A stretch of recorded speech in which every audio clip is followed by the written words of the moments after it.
सभी को नमस्कार है। आज के शिव शक्ति समर्थ इस आध्यात्मिक सेंटर के सत्संग मालिका में आपका स्वागत है। सभी को स्वामी ओम जय शंकर।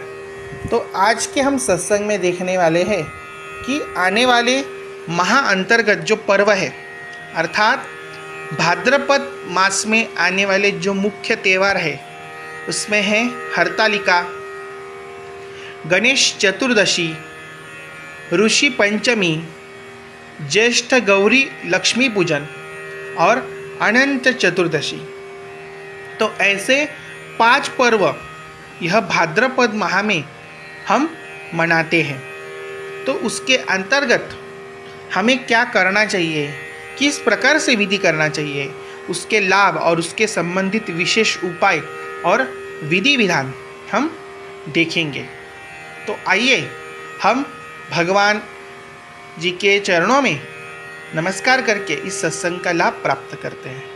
तो भाद्रपद माह में जो पहला पर्व आता है उसका नाम है हरतालिका।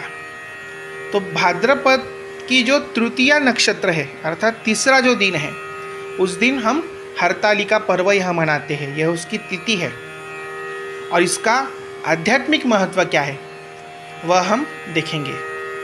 तो इस दिन का महत्व ऐसा है कि माँ जगदम्बा पार्वती ने भगवान शिवजी को वर के रूप में प्राप्त करने के लिए यह व्रत किया था, इसलिए उन्हें अनुरूप वह वर की प्राप्ति हुई एवं उस व्रत धारण साधना द्वारा माँ जगदम्बा पार्वती का विवाह भगवान शिवजी से हुआ और वह दोनों उमा महेश्वर यह जो रूप है वह धारण कर पाए।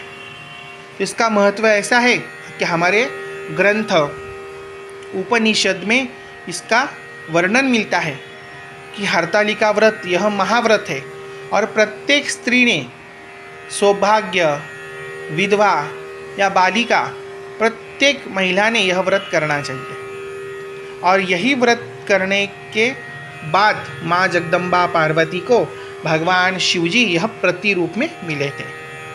तो यह उसका आध्यात्मिक रहस्य है। तो ये व्रत सभी कर सकते हैं अर्थात 12 वर्ष से अधिक बालिका, सौभाग्यवती और विधवा, यह तीनों ही अवस्था के हमारे जो माताएं हैं, बहनें हैं, वह यह व्रत कर सकते हैं।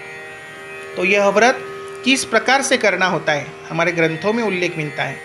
तो इस दिन स्त्रियां व्रत रखें।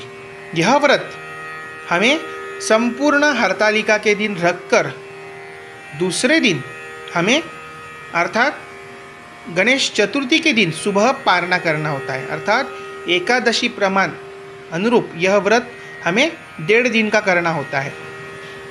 और इस दिन क्या होता है आध्यात्मिक महत्व कि ब्रह्मांड में जो भी व्रत धारक व्यक्ति है और शिव उपासना करते हैं तो उन्हें उमा और महेश का दोनों का ही आशीर्वाद शिवलोक से प्राप्त होता है और उनकी सांसारिक जो बाधाएं हैं वो दोनों ही देवता वह निवारण करते हैं।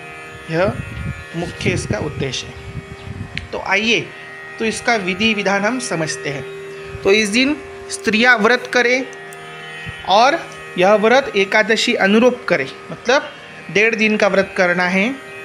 सुबह घर की शुद्धि करें गौमूत्र धूप से और रंगोली आदि बनाकर नित्य का पूजन करें और बाद में आप मुख्य पूजन करें।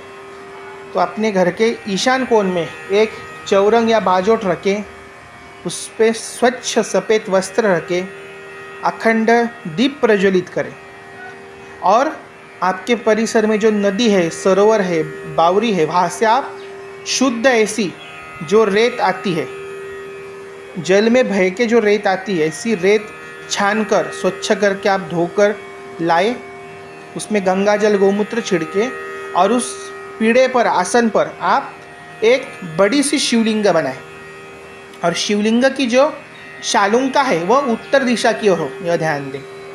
बाद में चारों ही तरफ माता जो सखी है वह बनाए, चारों ही तरफ माता सखी बनाए और बीच में शिवलिंग बनाए। सामने 2 पान के पत्ते पर खारी, बादाम, सुपारी, दक्षिणा रखें। थोड़े से अक्षत रखकर गणेश जी की मूर्ति सीधे हाथ पर शंख, डाया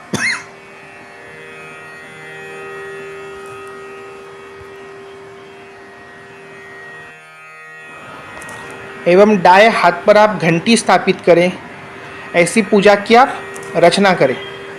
उसके बाद पूजा में हल्दी, कुमकुम, सिंदूर, चंदन, 21 वनस्पतियाँ, बेल, फूल, जो भी नैवेद्य है वह आप तैयार करके रखें। माता हेतु श्रृंगार, साड़ी, वस्त्र, मेहंदी, कोन आदि आप तैयार रखें। तो इस प्रकार से आप पूजन करें। और ओम शिव गौरी नमः इस मंत्र के जाप से प्रथम आप उस वालुकामय शिवलिंग की प्राण प्रतिष्ठा करें।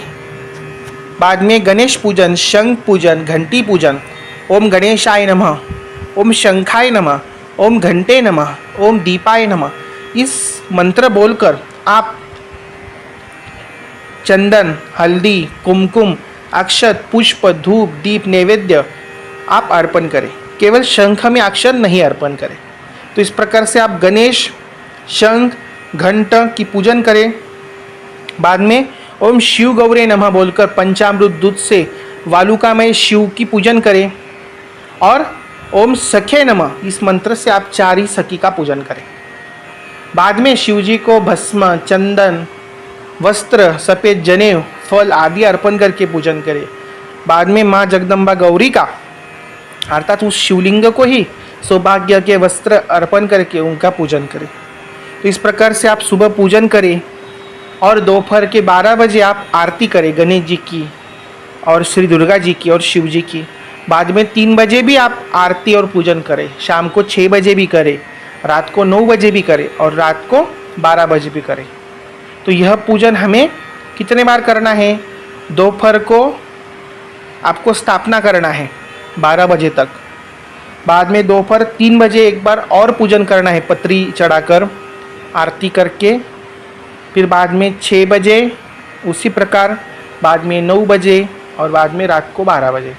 और दूसरे दिन आप उनको मेवा और दूध का नैवेद्य दिखाएं और विसर्जयामी बोलकर 3 बार विसर्जयामी विसर्जयामी बोलकर शुद्ध जल से छिड़काव करें और अक्षत का छिड़काव करके आप वालुकामय शिवलिंग को आप भैतेसर जो भी सरोवर है या स्रोत है, नदी में आप विसर्जित करें। तो इस प्रकार से इस व्रत का पालना करना चाहिए।